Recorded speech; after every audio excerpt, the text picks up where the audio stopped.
Let's head over to the link up. Is anybody starting the link up? It's so far away. I don't think anyone's starting it. How do we get there? Oh, the link up disappeared? Not one person on this server wanted a link up? Not one. Are you kidding me? And I got busted. All right, let's go.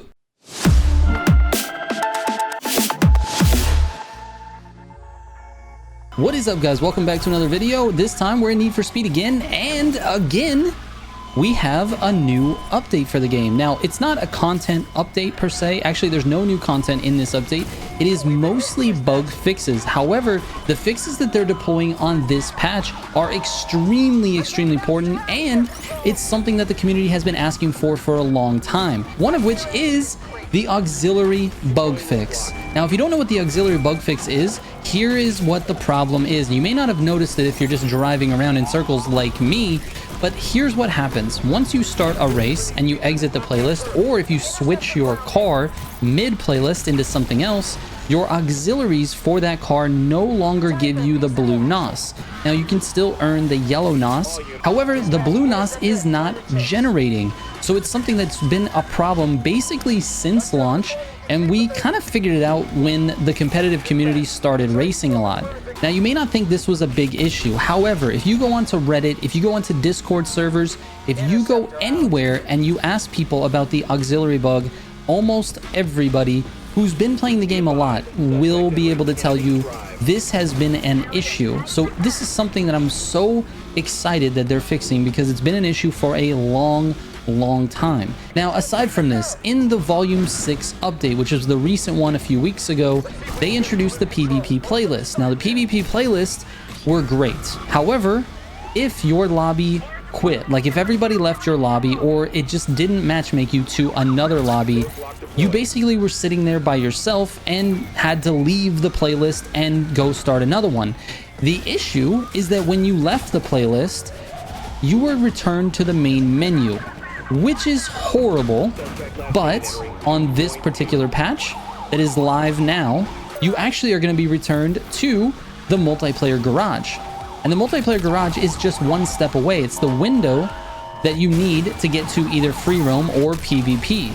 It allows you to select those. So, oh my god, what is happening right now? Anyways, no more loading in and out, all kinds of time spent in the loading screens. No more of that. You just quit out of the PvP playlist, and then you are presented with this screen, which allows you to select exactly where you want to go next, and it's far less time consuming. All right, besides that, they fixed a few bugs, and these bugs are not the most important, but they are fixes nonetheless, so let's go through them.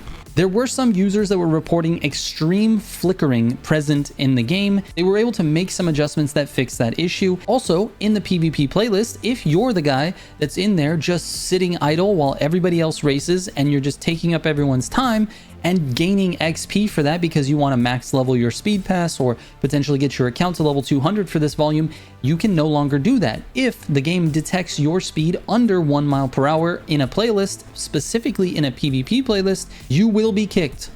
It'll just kick you automatically, which is great. No more AFK farming for all of these people, which is nice because on lap 2 of some of the lap races, you come around towards the finish line or the lapped line and there's a guy just sitting there in the way and you have to avoid him, and it messes up your line, or other cars bump into you and pushes you into them. It causes all kinds of crashes and accidents.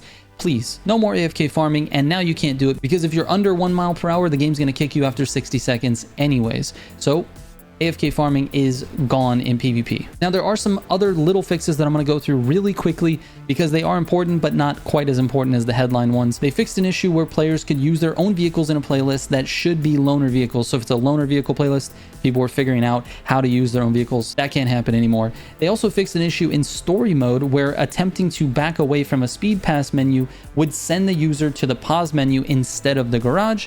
They fixed an issue where underglows that are unlocked through the speed pass were not visible to the players on the server, meaning you could see it but no one else could. And then they also fixed an issue where PvP lobby playlist tiers would show up as a B tier instead of the correct playlist tier. That's a nice one, because how annoying if you're trying to get B tier playlist done.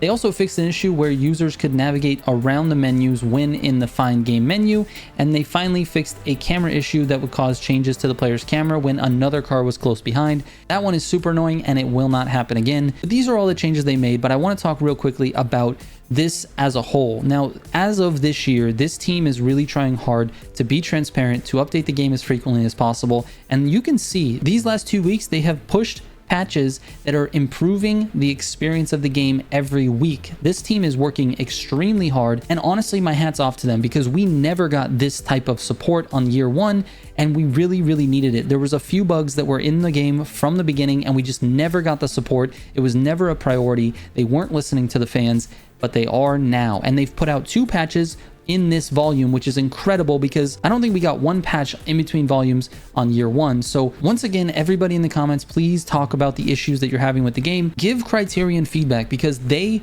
want to improve the experience, and they're obviously doing it by pushing patches that fix the most requested bug fixes and feature fixes that everybody's talking about. So thank you guys so much for watching. Really appreciate it. I will catch you on the next one. Trigger out.